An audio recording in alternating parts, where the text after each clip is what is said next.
beyond the trench civilian adaptations of wartime survival skills for modern life. Welcome to Fieldcraft Chronicles.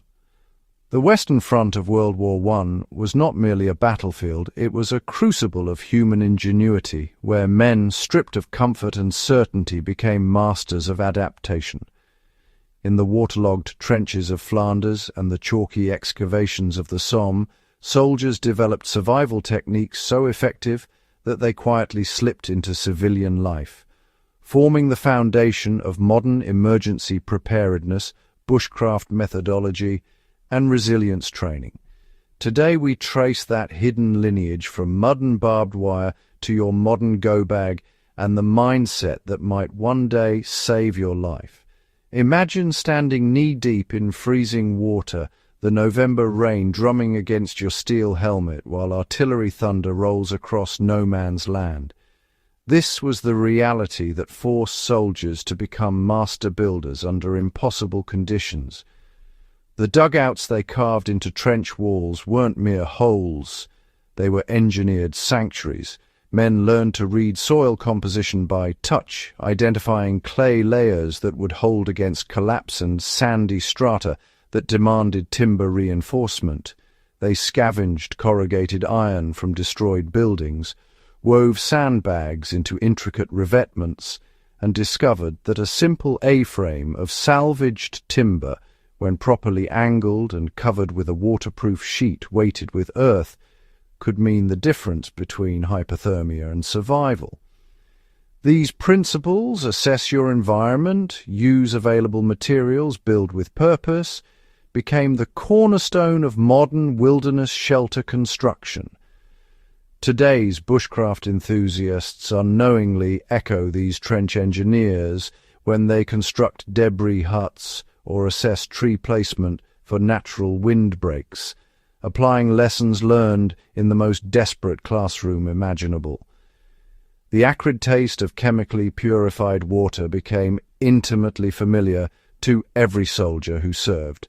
Before portable filtration existed as we know it, men learned to improvise with what they had. They discovered that boiling water in a metal canteen over a trench stove fashioned from a biscuit tin could render even shell-hole puddles drinkable.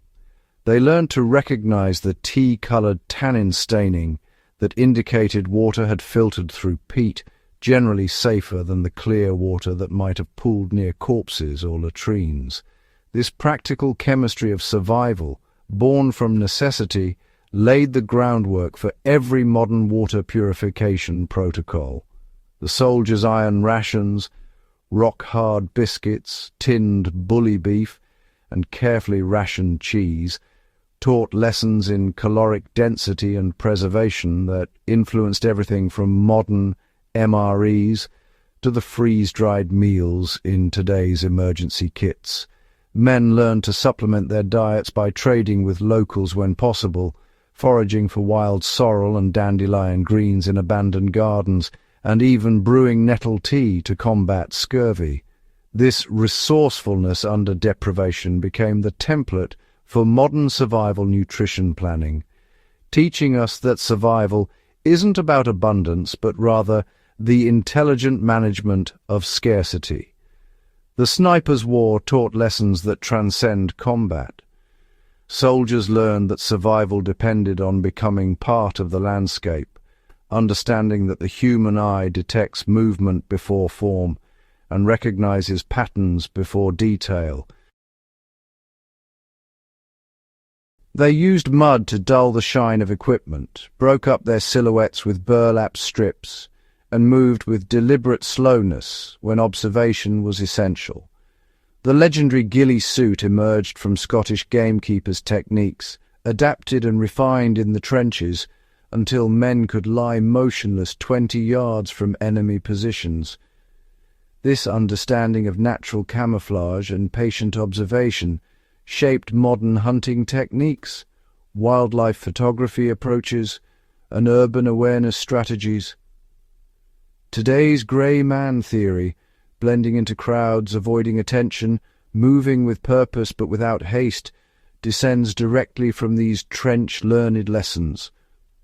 The situational awareness that kept soldiers alive in the chaos of no man's land translates seamlessly to modern urban environments, teaching us to scan for exits, notice anomalies, and maintain what security professionals call the color code, a state of relaxed alertness that can instantly escalate when threat appears.